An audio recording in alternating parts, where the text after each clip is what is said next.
Hello and welcome, I'm Samantha Simmons. We begin in Libya, where there are fears that the number of people who've died in the catastrophic floods there could reach as many as 20,000. A tsunami-like river of floodwaters swept through the port city of Derna on Sunday after two dams burst. Joe Inwood has this report. Derna is a city overwhelmed. First by water, then by the scale of the humanitarian catastrophe the flooding has caused, and finally overwhelmed by grief at the loss of life. God give me patience. My heart is with you, this man cries as he sees the body of his young son.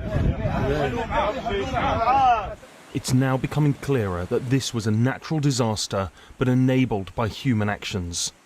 The Wadi Derna River had two dams, both failed.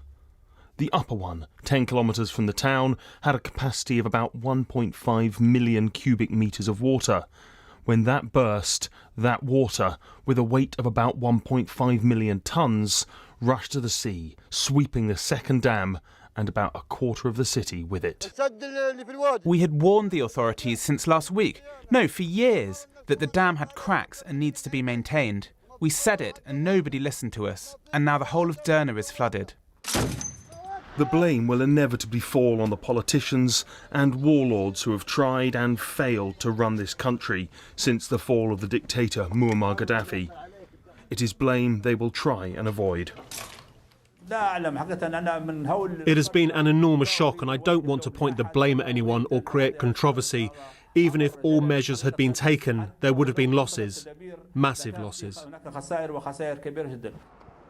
While the overwhelming majority of victims will be Libyans, others were caught up in the disaster. 74 Egyptians, all from the same town, were swept out to sea. I've lost 4 members of my family, Hassan says. My son called his brother last Thursday for the last time, telling him that he will get clothes for the children. Oh, my dear son, he finishes. International aid is starting to arrive, but the same crumbling infrastructure that allowed this disaster to happen also prevents the help getting through. When you walk on the ground of Derna, what you smell is the smell of corpses, and what you hear is the screams of women and children. And we don't have what it takes. We need more rescue teams. The situation is way worse than it seems in the media. It is hard to comprehend the full scale of this tragedy. The force of nature and the failings of government saw entire families, entire communities, simply washed into the sea. Joe Inwood, BBC News. Well, live now to our Middle East correspondent Lina Sinjab, who's following all the developments. Lina, welcome to you. What aid is getting through to those who so desperately need it? Well, basically, some of the governments that have sent aid, rescuers and medics have just started to arrive into the port of Derna, that is the most affected by the storm, Daniel. I mean, but the scale of the situation is massive, and we'll need more and more people arriving, more and more medics. There are 30,000 people that are now homeless, and they need shelter, they need food, they need clean water. But the priority for everyone on the ground now is to recover and retrieve bodies. There are reports of the sea, throwing bodies like constantly on the shores, and the numbers are likely to be higher and higher with the hours and days unfolding. And we understand that the two opposing governments that run the country have agreed to work together. Tell us more about their efforts.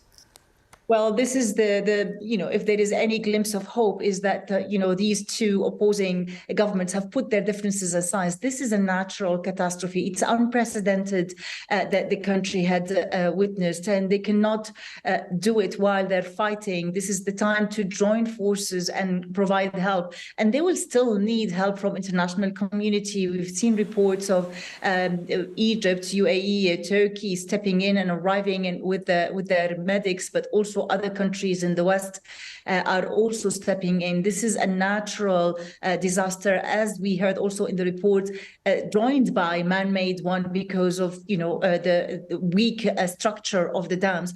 But the results of this and the price is going to be really high, and it's going to take weeks and probably months before rebuilding this area. But the priority now is counting the dead.